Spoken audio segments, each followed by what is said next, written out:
Hey guys, welcome to another episode of the Set It Off podcast. I'm your host Grant Chachere, and has it been a very exciting week for sports in the state of Louisiana. Of course, with the Saints and LSU. It's been a pretty exciting. And Tulane.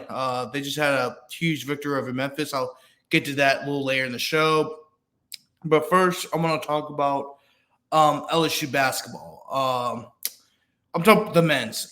So LSU, this past year has been very hectic for the men's team. I believe they finished in last place. They only won 2 conference games last season. And it's just been, and there was not really a whole lot coming in this year.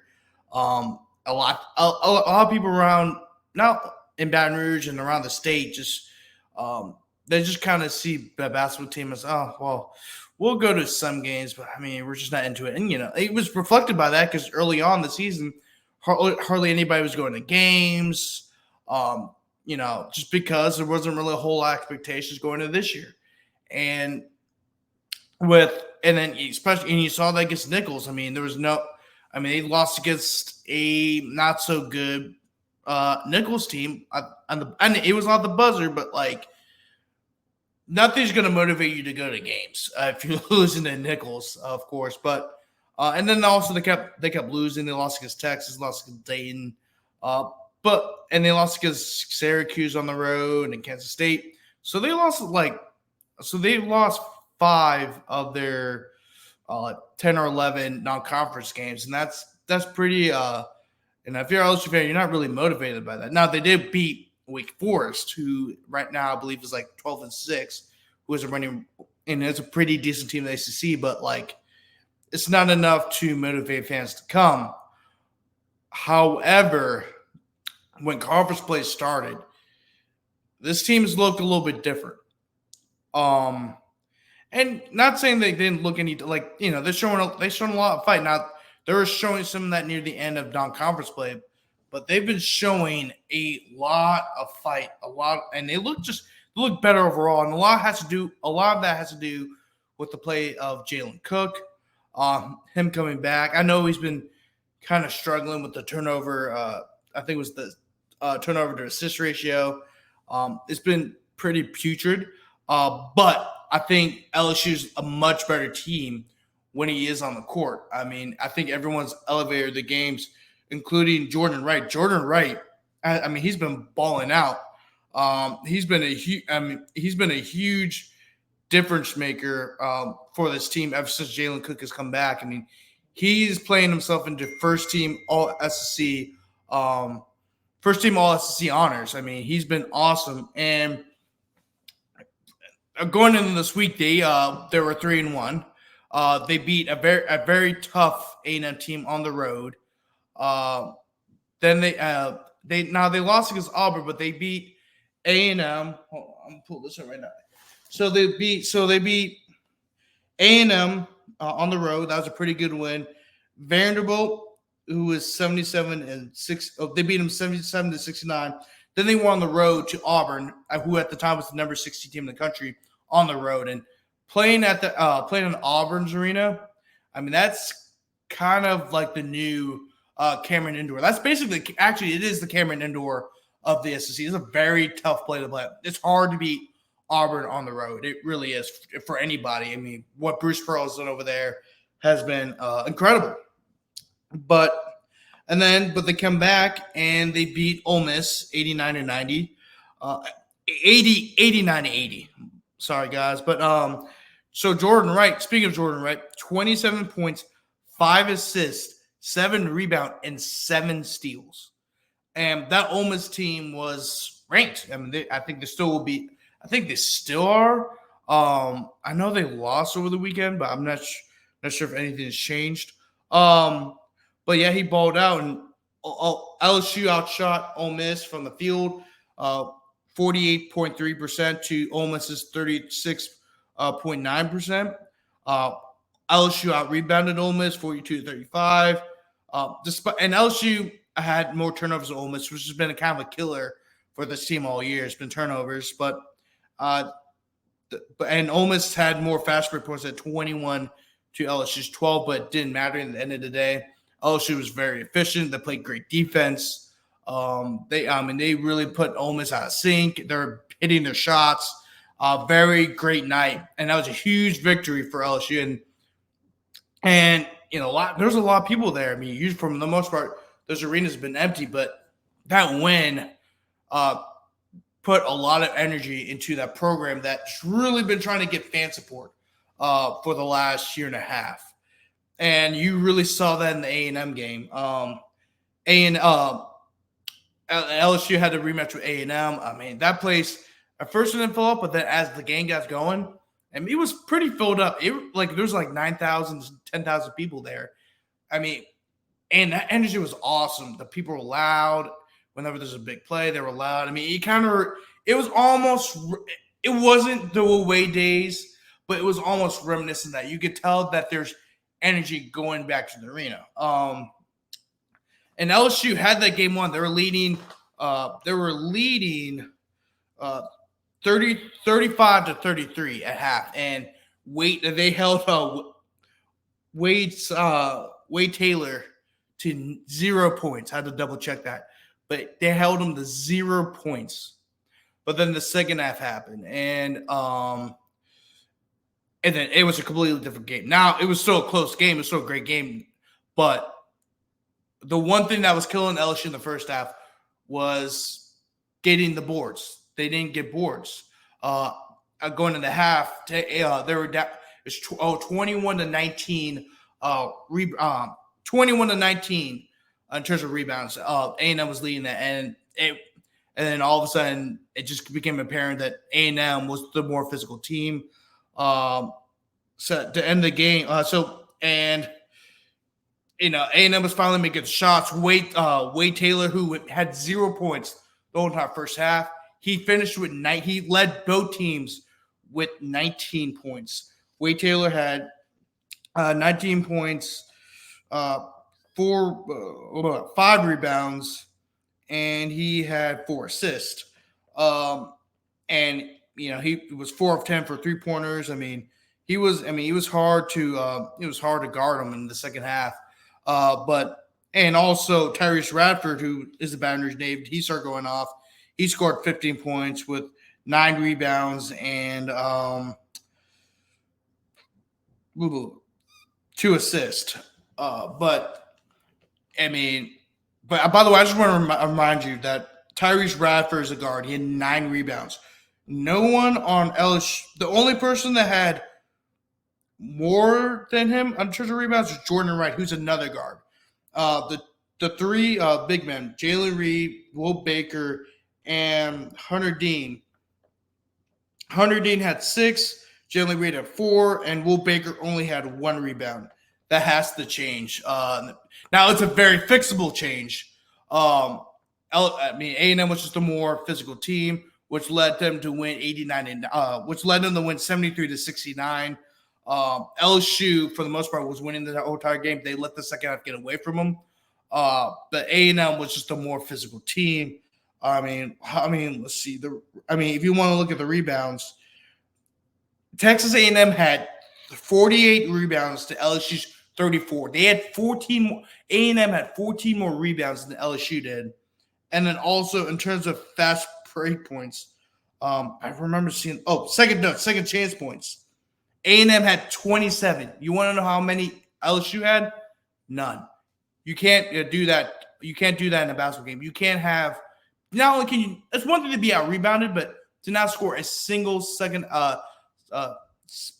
chance point is absolutely ludicrous.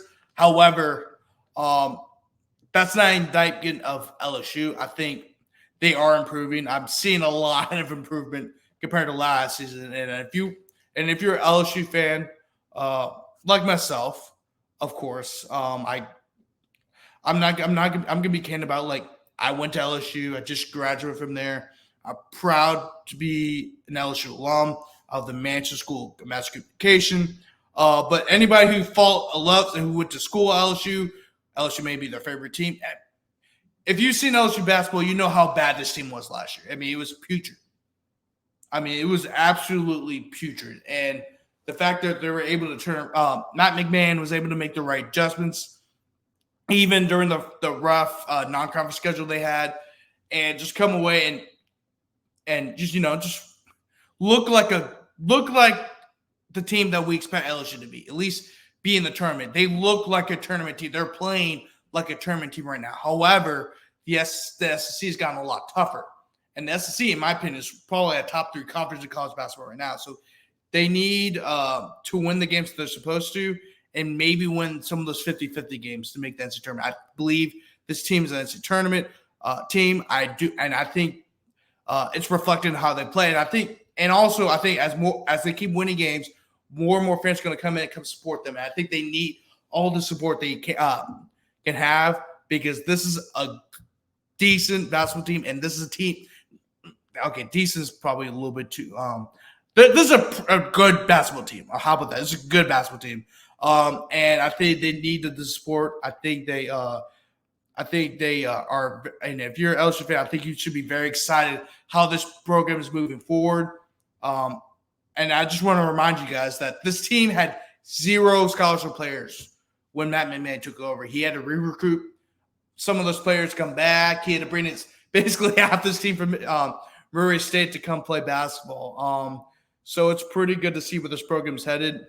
And they're also kind of young. I think there's going to be two or three starters that are coming back for next year. I expect them to come back, because this is an awesome team. I think that Matt McMahon's doing a great job. I want to see this team. I think everyone wants to see this team grow.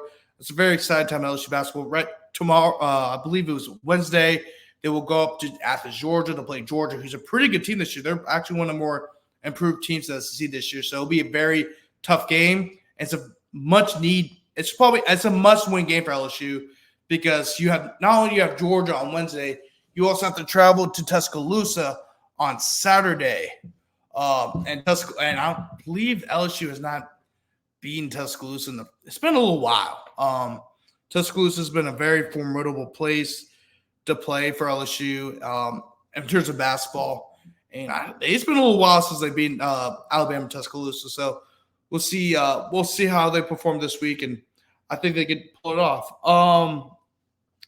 But yeah, guys, moving on to the Saints. Oh God.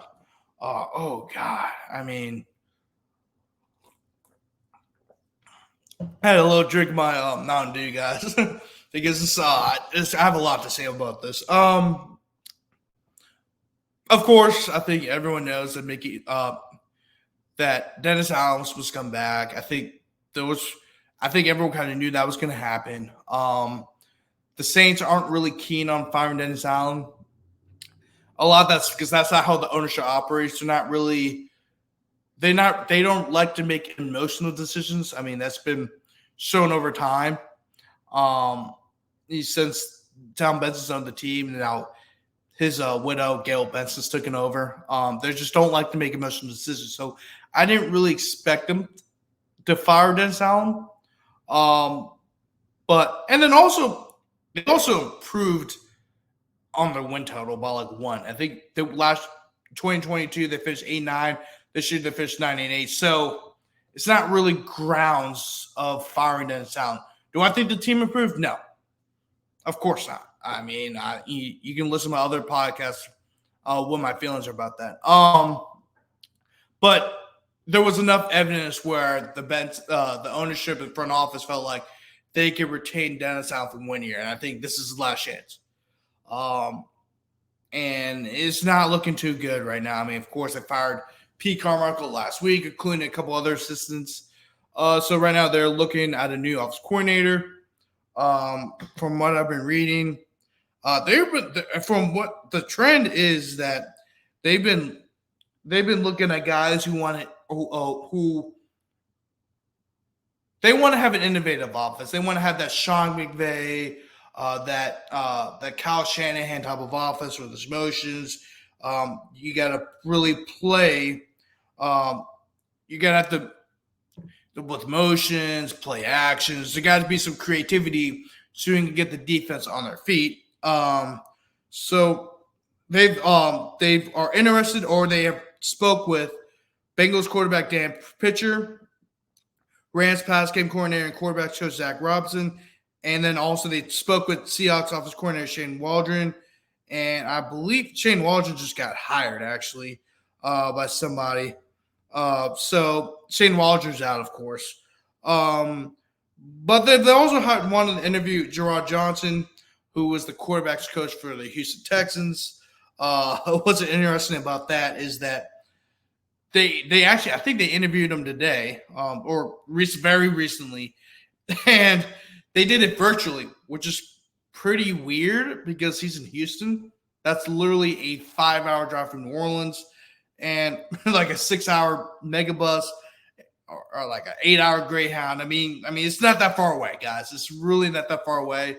And I'm like, bro, why are we doing a virtual? Like, just fly him over, get him to the Commander's Palace, give him like a hell of a time in New Orleans. I mean, damn Mickey, but yeah, that's how the offense coordinator search is looking right now. They are looking for a more innovative type of offense, a Kyle Shanahan offense, a Sean McVay type of offense. I mean, that's really where the NFL is going these days. I mean, it just is. I mean, look all around the NFL. It's literally just a copycat version of Sean McVay or Kyle Shanahan, because a lot of the offenses that are being run right now are by head coaches or offensive coordinators who were under those two head coaches. So, I mean, so it's a very that's what I think that's what we're gonna expect. I think that's what all Saints fans want. Do I think it will prove things? I think we all hope so. I think anybody in Louisiana hopes so. Because right now, Dennis Allen's cooked. I mean, that seat is hot. I mean, he's really, really hot. Like, when I mean hot, I mean like Louisiana hot sauce, Tabasco hot sauce type of hot. Like, it's burning, y'all. It is burning. And if the Saints don't fix this real quick, which most of it is coming from the offensive side of the ball, he's gone. I mean, Dennis Allen's gone. And we could talk about head coach candidates for another day. The season is not even close to started yet. So, I'm talking for the 2024 season. So, we'll get to that whatever happens in 2024. But I think the biggest news from the Saints really was Mickey Loomis. If you guys haven't seen it, I mean, that was embarrassing. Really embarrassing. First of all, he walks in there and is like chewing his gum furiously. And he continues to do that through the press conference. I'm like, and it's just it was a very uncomfortable feel. It seems like he's very uncomfortable being there. And from what everyone else is saying who's attended that press conference, everyone else felt very uncomfortable, and he's just like smacking his gum. Like, I don't think you've ever seen a press conference or been in it or been seeing other people, like videos of people get interviewed, or I've been in interviews. Like, you just don't chew gum. You period. It's like you just don't. There's a reason why teachers say, "Hey, Tommy, spit out your gum. Hey, Tammy, spit out your gum," because it's annoying, and it's annoying. It's just annoying. It's a distraction in class. But then all of that, when they take it out, you put it under the desk, and that makes everything nasty. I mean, why would you come out? The reason why it's coming out to chew the gum is because he knows that there's heat on him. Like, Mickey Loomis, Dennis Allen is not the only one who has a hot seat right now in the front office or in that organization. It's Mickey Loomis.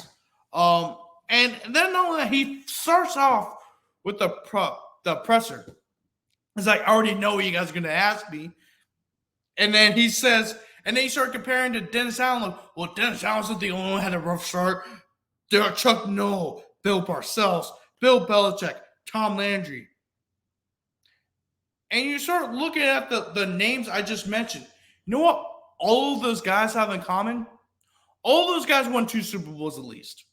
And not only that, Bill Walsh was part of a rebuild. Before Bill Walsh went to the 49ers, the 49ers weren't anything. They weren't. Did they make the playoffs a few years? Yes. But they weren't like a top-notch franchise. They were mid. I mean, they were like will be a great example right now. They are like the Titans. That's what they were before Bill Walsh took that job. And I believe it was 1979. Chuck Noll. The Steelers weren't necessarily a great franchise anyway. But they drafted well, and Chuck Noll's a hell of a coach, and they won 4 damn Super Bowls. Bill Belichick. His career didn't start off right because he was with the Browns. The Browns, bro. They had Bill Belichick and Nick Saban were on. Bill Belichick was the head coach, and Nick Saban was the defensive coordinator. And they couldn't even save the Browns. They couldn't. I mean, and then Tom Landry, when Tom Landry took over, he was the first head coach in Dallas Cowboys history. All right? He was the very first head coach in Cowboys history, y'all. I mean, that is such a ludicrous. That's such a ludicrous comparison to compare. The 4 of the greatest coaches in NFL history. I mean, y'all. What is this? And I just want to make sure. Yeah, he was the very first head coach in Cowboys history. But that's a bad comparison. You want to know why? Because Dennis Allen's in his second stint as a head coach. His first one was with the Raiders. He stunk that up. And then he comes to the Saints, becomes the head coach over here after serving as defense coordinator for the Saints the last 4 or 5 years. And he's stinking up now. The players don't respect him, man. They didn't respect him in the Raiders. Amy Trask, who was executive for the Raiders during that time when Dennis Allen was the head coach, when Jameis Winston changed the play to a handoff to Jamal Williams for a touchdown instead of kneeing the ball, she wasn't surprised about the decision. You want to know why? Because Dennis Allen cannot control the locker room, period. So the fact that Mickey Loomis make that comparison is absolutely ludicrous. All right, and Mickey Loomis' seat is hot. Want to know why? He paid over $100 million for an average quarterback. He's messed up the draft the last few years. He traded up Marcus Davenport. He traded up for Marcus Davenport, gave away first-round picks for Marcus Davenport, who had a half a sack his last season with the Saints. He traded up for Cesar Ruiz when he could have had, what's his name? Patrick Queen, who made the Pro Bowl this year. And the 4 of the last 5 years, he's only been in the league for 5 years. And 4 of those seasons, he had over 100 tackles. And the season that he didn't have 100 tackles, he had 98. He was 2 away from having 100 tackles. And the list goes on. Here's what's going to happen. In the first round, he's going to trade up to probably draft some defensive lineman from Chadron State, who was probably has a draft grade of round 5 through 7 or undrafted. I don't know, because that's who Mickey Loomis is. If it weren't for Sean Payton and Drew Brees, Mickey Loomis would be. He'll probably be on ESPN or the NFL Network, being some sort of draft analyst. That's the reality. Dennis Allen deserves a lot of the blame. I'm with y'all. But we gotta start looking at Mickey Loomis, y'all. We do. Because he's the one that runs everything. He's the one that made all the decisions. Let's be real. I would talk some LSU women's basketball. They had a great week, but I'm going to save that for later this week. I do have something special for y'all. I'm not going to say much. I'm going to announce it on Twitter under 45-7 Media and on my personal Twitter. I'm going to announce it in both. But I have something cooking right now. I'm going to release it. I believe they're going to release it on Wednesday. But I don't want to spoil anything, so I'm gonna let it all play out. But let's move on to Tulane basketball. Speaking of basketball, I'm talking about women's later. I'm not going to talk about in this show. Talk about later, but let's talk about Tulane basketball. I mean, y'all. I mean, the biggest winner of this weekend is Tulane basketball, man. I mean, I mean, they had a hell of a week. So yesterday as a Sunday, they beat Memphis. And when I mean Memphis, I'm talking about the number 10 team in the country, Memphis.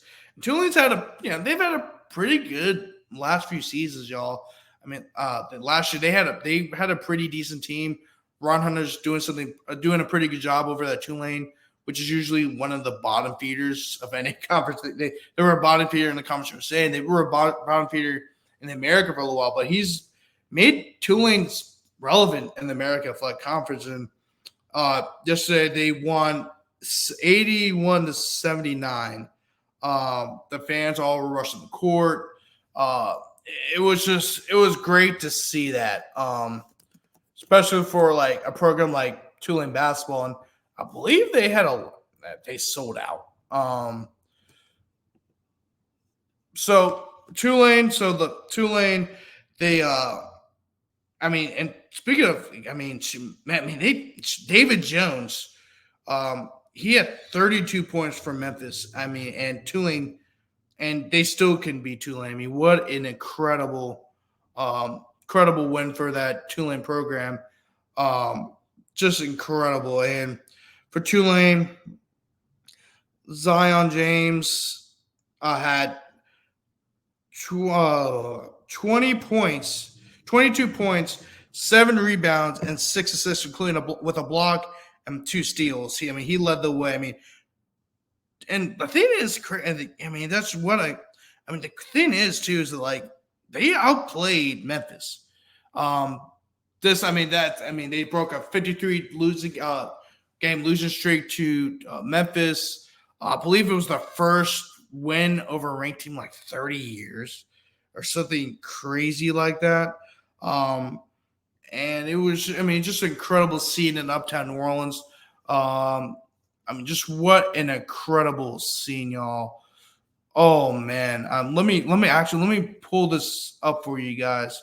Get over there at Fogelman Arena or the Devlin Fieldhouse. Look at that. They're all storming the court. It's the first win versus a top 10 team in almost 40 years.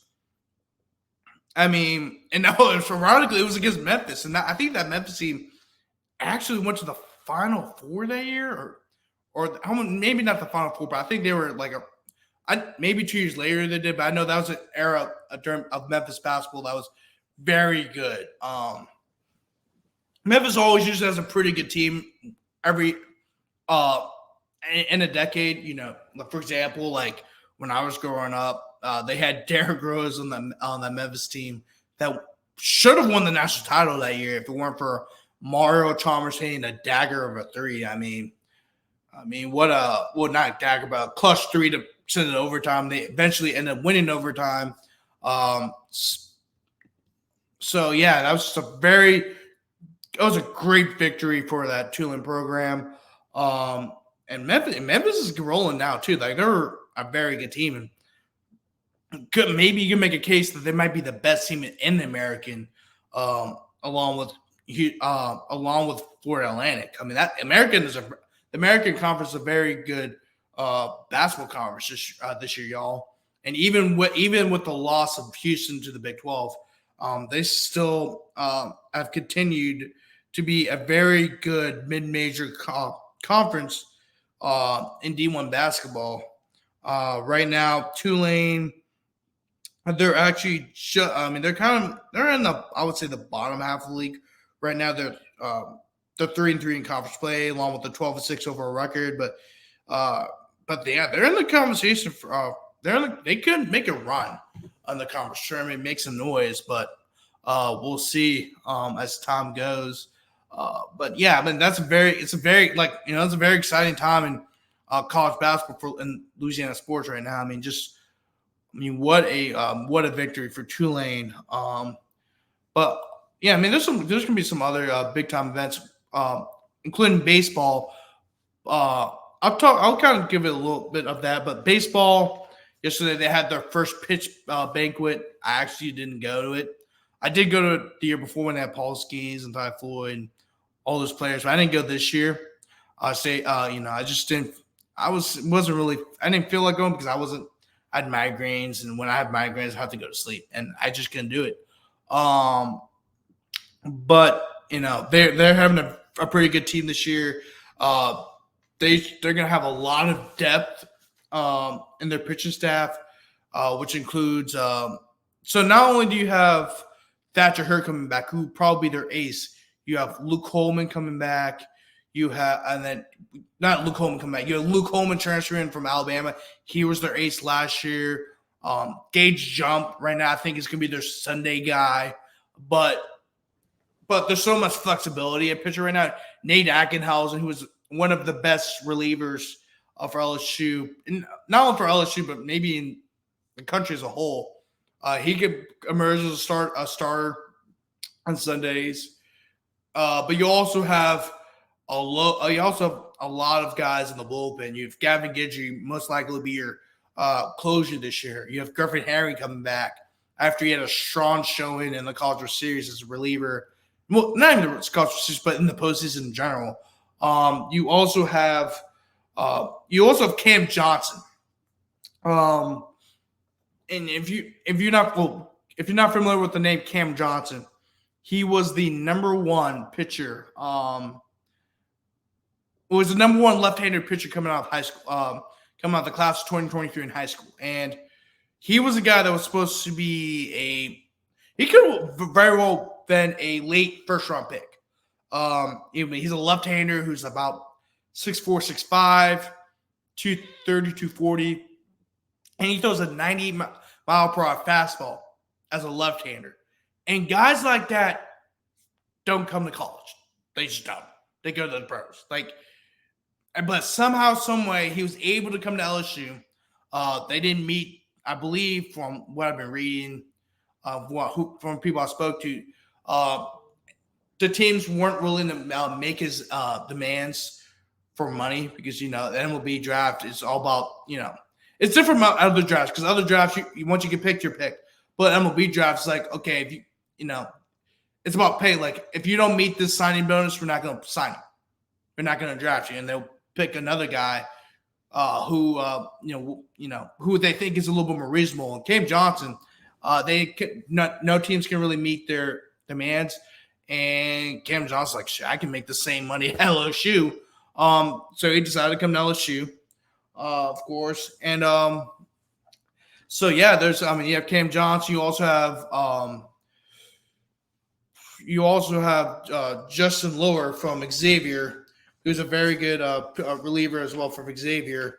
I wrote this down to kind of give you a feel for it. So Justin Lower, in 29 appearances, he posted a 6-2 record as a reliever. He was more of a reliever for Xavier. He had a 1.89 ERA and 7 saves with 63 strikeouts, and he only allowed a batting average of 182.